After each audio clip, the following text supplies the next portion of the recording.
Hello, कसे आहात तुम्ही? जय महाराष्ट्र. तर मी भरपूर शॉपिंग करते ना, हो की नाही?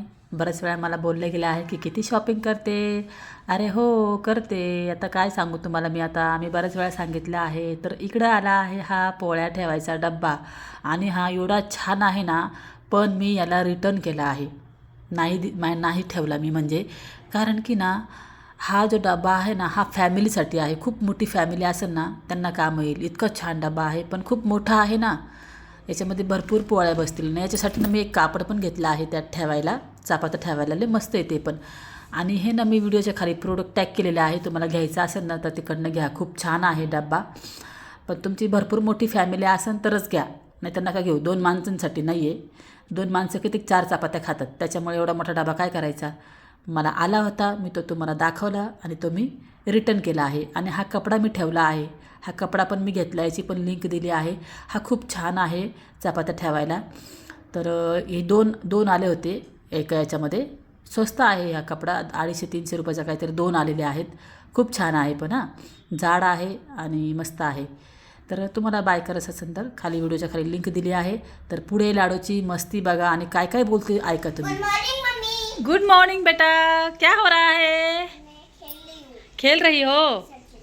अच्छा किचन, अच्छा ये आपका किचन है मैं फ्री में दे दूंगी आपको क्या? अपना किचन सेट। अच्छा फ्री में दूंगी दोस्तों को? हाँ, ये तो मैं दूसरा मंगा लूंगी बिंकिट से। कहाँ से मंगवाऊंगी? बिंकिट से दूसरा। अच्छा दूसरा ऑर्डर करूंगी पिंक वाला। अच्छा. हाँ, ओ तो आपको भी मेरा किचन सेट अच्छा लगा तो एक दिल भेजिए, लाल दिल भेजिए। क्या भेजिए? दिल। दिल? हाँ। ओ आपको अगर लाडो का किचन अच्छा लगा तो लाडो को दिल भेज दीजिएगा. लाडो ऐसे बोल रही है, यही बोल रही ना आप? क्या भेजना है?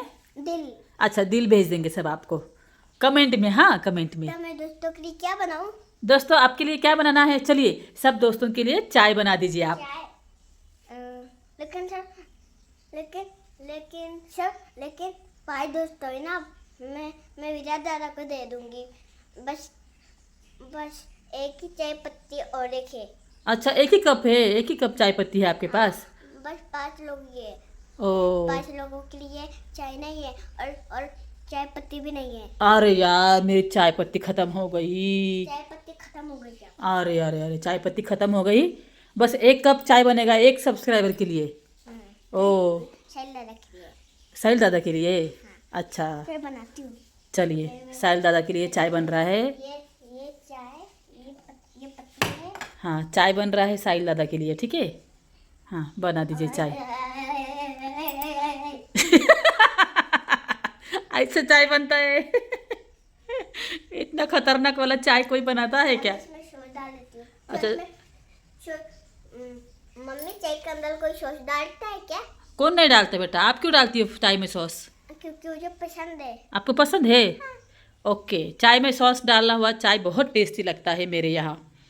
ठीक है तो सॉस डाल रही है अभी चाय में ये. ओके लेकिन चाय तो खट्टा खट्टा लगेगा ना? अरे उससे भी ज्यादा खट्टा खट्टा लगेगा, लेमन से भी। अच्छा लेमन चाय है. हाँ। ओ अच्छा. नहीं, वो ना नॉर्मल चाय है। अच्छा नॉर्मल है. हाँ। ठीक है. बहुत अच्छा। अच्छा टेस्ट करके देख रही है कैसा है. हो गया, बस एक एक कप चाय बनेगा। अच्छा हो गया. अब चाय पत्ते खत्म हो गया। हाँ चाय पत्ती खत्म हुआ हाँ। और एक ही कप चाय बन गया.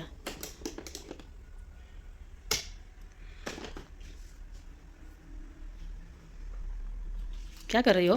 धो रही हूँ उसको। अच्छा धो रही हो. हाँ। अच्छा क्या अब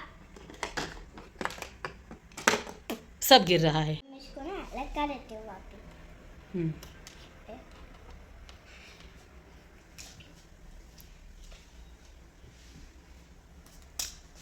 हाँ, अब मैं इसको मिक्स कर दिया। अब मैं इसको मिक्स कर दिया। अब मैं इसको ना कप में डालूंगी। हम्म. थोड़ा और डाल देती हूँ, बस बचा है थोड़ा सा।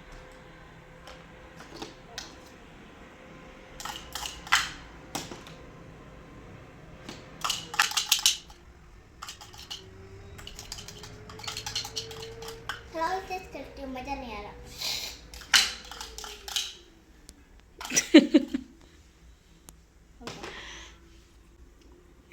बिस्कुट अलग देती हूँ। चलिए, किसका चाय बन गई है? साहिल दादा। साहिल दादा का चाय बन गया। साहिल के लिए बनाया चाय। हेलो साहिल। Thank you. मैं साहिल हूँ। मेरी बहन ने मेरे लिए चाय बनाया है। ये मेरी छोटी बहन है और मैं साहिल हूँ। अब मैं चाय पीता हूँ, मेरी बहन ने मेरे लिए चाय बनाया है। हॅलो, कसे आहात तुम्ही? जय महाराष्ट्र. बरेच दिवस झाले मोठा व्हिडिओ नाही आला, करमत नाही ना. मला खूप सारा ताई म्हणतात, अगं मोठा व्हिडिओ टाकत जा, आम्हाला करमत नाही. तर हो ताई, ॲक्च्युली काय होतं ना, हे व्हिडिओ तुम्हाला जसं दिसतात ना, म्हणजे आपल्याला 10-15 मिनटाचा व्हिडिओ बघायला ना खूप सोपं वाटतं. पण ना त्याच्यामागं खूप मेहनत आहे अहो. यूट्यूबमध्ये कसं आहे ना, म्हणजे जे आहे ना मनातल्या गोष्टी मी तुम्हाला नेहमी सांगत असते. कसं नाही, व्हिडिओ बनवा, हां, कॅमेरा पकडा, व्हिडिओ बनवा, पहिले तयार व्हा. तोंड बिन चांगलं करा, तयार व्हा, कपडे व्यवस्थित, व्हिडिओ बनवा, त्याला एडिटिंग करा. ते सगळं मी करते हो. मला सपोर्टच नाही आहे कोणाचा. आणि मला लाड होतो दिवसभर इतकी परेशान करते ना, त्याच्यामध्ये मला ना टाईमच भेटत नाही. त्याच्यामुळे मी काय करते, मिनी व्लॉग आहे ना, ते तुमच्यासोबत मी शेअर करते. ते मला सोपं वाटतं टाकायला. आणि दुसरी गोष्ट, मला काही बोलायचं आहे तुमच्यासोबत लाडूबद्दल. कारण की तुम्ही मला बऱ्याच वेळा आणि बऱ्याचशा ताईंनी मला कमेंट केली आहे की ताई, तू लाडूला डायपर का लावते? ती 4 वर्षाची झाली आहे, तिला शिकव. तर त्याच्यावरच मला बोलायचं आहे. तर कसं आहे ना, त्या दिवशी मी कात्रजला गेले होते. तुम्हाला माहिती आहे, सर्प उद्यानला मी गेले होते. तर तो जो प्रवास होता इथून तर तिथपर्यंतचा 1 ते 1.5 तासाचा प्रवास होता. आणि लाडो जेव्हा 1.5 वर्षाची होती, किती 1.5 वर्षाची, तेव्हापासून ती सुशी सगळं सांगते. तुम्ही जे बघतात ना, तुमच्या लक्षात नाही आल्या काही गोष्टी, ती तेव्हापासून सगळं सांगते 1.5 वर्षाची असतापासून. आणि आता ती शाळेत जाते ना लाडो, तर शाळेत जाताना तिला डायपर लावत नाही. दुसरी गोष्ट, ती घरात जेव्हा असते दिवसभर तिला आम्ही डायपर लावत नाही. पण बाहेर जाताना काय होतं ना, ती लहान आहे बरोबर, 4 वर्षाची काही लई मोठी नाही आहे. तर बाहेर जाताना एक बॅग तिला सू आली तर कुठं बसवणार? ती मुलगी आहे, रस्त्याला वगैरे कुठं बसवणार? हां. आणि जिथे मी गेले होते सर्प उद्यानला, तिथले बाथरूम तर कसं असणार आहे? मी सुद्धा नाही गेले बाथरूमला दिवसभर तिथे. कारण की मला मध्यंतरी मी आजारी पडले, मला ॲडमिट करावं लागलं, मला युरिन इन्फेक्शन पण झालं होतं मला. त्याच्यामुळे मी लाडूला फक्त बाहेर जाताना आणि लांब असा प्रवास करायचा असेल तर मी तिला डायपर लावते. आता काल लाडूला आम्ही आई स्पेशलिस्टकडे गेलो, तर तिच्या डोळ्यांना नाही का ॲलर्जी झाली आहे. डॉक्टर म्हणले ॲलर्जीमुळे ती असं करते. तर तिला मोबाईल एकदम देऊ नका, स्क्रीनपासून लाडूला लांब ठेवा, होईल बरं 10 दिवसात. चष्मा वगैरे लाडूला नाही आहे. आणि लाडूला ना त्याची दाखवलं ना, त्याचं ओळखायला सांगतात ना की काय काय समोर ओळखा. मॅडम मी ABCD लावली, अजून लाडूला ABCD पूर्ण नाही आहेत. तर मग माझे मिस्टर म्हणले की तिला ABCD नाही आहे, तिला चित्र दाखवा.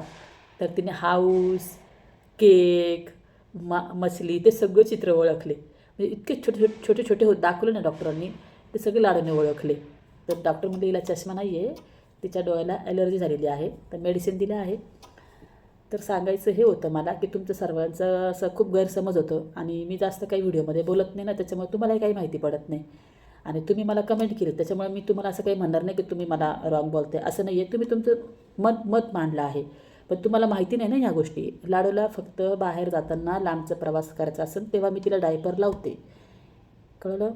आणि शाळेत जाताना तिला डायपर लावत नाही, कारण की शाळेत बाथरूम आहे आणि त्याच्या शाळेमध्ये त्यांना सांगितलं ना, तिथं मेड आहे शाळेमध्ये, ते जातात मुलांना घेऊन. त्याच्यामुळे शाळेत पण लावत नाही आणि दिवसभर तिला मी घरात पण लावत नाही. आणि हे तुम्हाला आता कळलं आहे. आणि तुम्ही म्हणतात की एवढी हुशार आहे, 4 वर्षाची आहे आणि शिशू कळत नाही.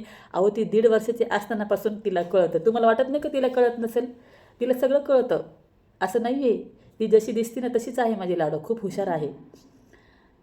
तर असं दुसरा प्रश्न की ते मी तुम्हाला थंबनेलला लिहिलं आहे की माझे मिस्टर चालले आहेत. तर माझ्या सासूने सांगितलं आहे की मलाही घेऊन ये म्हणून, माझ्या नवऱ्याला. तर मी काही जात नाही आहे. त्यांना म्हटलं हे बघा म्हणलं आपलं ना इकडं तिकडं तिकडं इकडं खूप शाळेचं नुकसान झाले आपल्या लाडूचं. लाडूला पूर्ण अजून ABCD येते तिला, मी शिकवते तिला, पण पूर्ण नाही येत तिला अजून. माझ्यासाठी आत्ता सध्या माझ्या मुलीची शाळा इम्पॉर्टन्स आहे. शाळा तिला शिकवणं, तिला ह्या वयात ABCD येणं, सगळं येणं हे फार गरजेचं आहे. तर तिची शाळा खूप बुडणार आहे, त्याच्यामुळे तुम्ही जावा. मी काही येत नाही, मी नंतर येईन 2-4 महिन्यानंतर. जेव्हा सुट्टी राहील ना लाडूला तेव्हा मी येईल. माझी सासूचं म्हणणं होतं की ते पोरीला घेऊन ये, तिला घेऊन ये, मला पण घेऊन ये. लागलं तर मी तुम्हाला पैसे पाठवते विमानासाठी, तुम्ही तिला घेऊन ये लाडूला, बरं का, मला नाही, पोरीला घेऊन ये म्हणे. लागले तर तिकिटाचे पैसे मी देते म्हणे तुम्हाला. तर पण ती लाडूला घेऊन ये. खूप दिवस झाले लाडूला बघितलं नाही असं. तर असो, ते एकटेच चालले आहे, मी काय जाणार नाही आहे. आणि तिच्या पप्पांबरोबर लाडूला एकटीला तर नाही पाठवू शकत ना, ते पण माझ्या नंदेच्या घरी. नाही, तिचे 2 पोरं, आपली ही लाडू. नाही, असो. तर ठीक आहे. मला तुम्हाला हेच सांगायचं होतं की तुम्ही लाडूबद्दल फार गैरसमज करू नका. लाडू खूप हुशार आहे. तर चला, येते. सकाळी सकाळी उठलेली आहे, आवरलं काही नाही, आणि म्हटलं आज व्हिडिओ तरी टाकावा. खूप दिवस झाले व्हिडिओ टाकलं नाही. बऱ्याचशा ताई म्हणतात की ताई व्हिडिओ टाकत जा रोज, आम्हाला करमत नाही. तर हो ताई, टाकते. ते कसं आहे ना, व्हिडिओ बनवायचा, शूट करायचा, एडिटिंग करायचा, मला सपोर्ट नाही ना हो कुणाचा. आणि कसं असतं ना, हे व्हिडिओ जे मी बनवते, तुम्हाला सांगते यूट्यूबमध्ये एक महत्त्वाची गोष्ट सांगते तुम्हाला. यूट्यूबमध्ये ज्याला एडिटिंग ज्याला आली तोच यूट्यूबर बनला, असं आहे. आणि आता हे व्हिडिओ आहे, माझ्या नवऱ्याला जरी म्हणलं ना मी मला एडिटिंग करून द्या, ते कसं करणार ना. किंवा माझ्या साईलला किंवा माझ्या विराजला हेल्प मागितले, त्यांना पण नाही जमणार. कारण की कुठला व्हिडिओ कुठे बनवला आहे माझ्या फोनमध्ये ते मला माहीत ना. त्यांना कसं माहिती की अरे मम्मी हा कुठला व्हिडिओ कुठे जॉईन करायचा, ते नाही माहिती म्हणजे समजू शकत समोरचा व्यक्ती. असं असतं ते व्हिडिओचं. हे जसं तुम्हाला 10-15 मिनटं दिसत ना, पण याच्या मागं खूप स्ट्रगल असतो. 10-15 मिनटाच्या व्हिडिओच्या मागं खूप म्हणजे सोपं नाही. यूट्यूबर बनणं सोपं नाही आहे. 1-2 ताई मला म्हणल्या आहे की आम्हाला यूट्यूबबद्दल तुझ्याकडनं माहिती हवी आहे, व्हिडिओ कसे बनवायचे, चॅनल कसं ओपन करायचं. तर त्याच्याबद्दल ना भरपूर सारे व्हिडिओ आहेत ताई. तुम्ही यूट्यूबला सर्च मारा की चॅनल कसं बनवायचं, तुम्हाला सगळे म्हणजे व्हिडिओ भेटतीलच. आणि तुम्हाला जरी यूट्यूबर बनायचं असेल ना, तर मी एक सांगेल की सगळ्यात आधी तुम्ही एडिटिंग कशी करायची ते शिकून घ्या. कारण एडिटिंग आहे ना खूप महत्त्वाचे आहे याच्यामध्ये. ते जमलं तरच तुम्ही यूट्यूबर होणार. आणि यूट्यूबच्या बऱ्याचशा ताईंनी विचारलं आहे की आम्हाला तू नॉलेज दे. तर देईल मी, मला काही नाही. आता बरेच बायका यूट्यूबचे कोर्स घेतात, तिकडनं पण ते पैसे कमवतात. पण काय तिकडनं पैसे कमवायचे, अरे जे आहे ते नॉलेज द्या ना तुम्हाला. म्हणजे सगळीकडनं नुसतं उकळायचं. तुम्हाला जर यूट्यूबचं काही नॉलेज पाहिजे असेल तर मला सांगा, मी त्यावर व्हिडिओ बनवल. आणि जे काही आहे यूट्यूबबद्दल मी तुम्हाला त्याची माहिती देईल. मला काही प्रॉब्लेम नाही माहिती द्यायला. कुठे माझ्या खिशातले मला पैसे द्यायचे. तुम्हाला तुम्ही मेहनत केली. आणि यूट्यूबचं कसं आहे ना, तुम्हाला मेहनत करायची आहे. तुमची मेहनत तुम्हाला पैसा भेटणार, त्यात माझं काय. आणि हो चला, मी एक चांगला सल्ला तुम्हाला देणार की असं करा, तसं करा. तर ठीक आहे, मला नक्की सांगा तुम्हाला यूट्यूबर बनायचं आहे का. मला कमेंट करा, मी तुम्हाला शिकवाल कसं करायचं, काय करायचं, फ्रीमध्ये शिकवाल. कोणाकडनं एक कोर्स करा आणि पैसे द्या मला, आणि मग मी तुम्हाला तो शिकवणार. नको, जे मला नॉलेज आहे ना ते मी तुम्हाला सांगेल. ठीक आहे. तर चला मग येऊ का. आता वडिलांचं श्राद्ध आहे, भावाचा फोन आला होता या म्हणून सगळे. म्हटलं तुझ्या नवऱ्याला पण घेऊन ये. म्हटलं माझ्या नवऱ्याला नाही आणत म्हटलं. आणि बहिणींना वगैरे पण बोलवलं आहे माझ्या. तर बघू आता बहिणींचं काय, जातात का जातात नाही, मला काय माहिती नाही आहे कोणाचंच. आणि माझं काय झालं, मी जाणार का नाही जाणार, तर ते मी तुम्हाला पुढं माहिती पडेल व्हिडिओ येईलच, काय झालं काय नाही. ठीक आहे. मी आता इथं काही बोलत नाही, कारण की मी काही बोलले की प्रॉब्लेम क्रिएट होतात. आणि माझं कसं आहे ना, मी जे आहे ते बोलते आणि ते समोरच्याला टोचतं, त्याच्यामुळे मी काही बोलत नाही. बरोबर का नाही. असं आणि वेळ आली का मग बोलायचं, आधीच बोलून काही उपयोग नाही आहे. ठीक आहे ना. तर चला येते. बाय.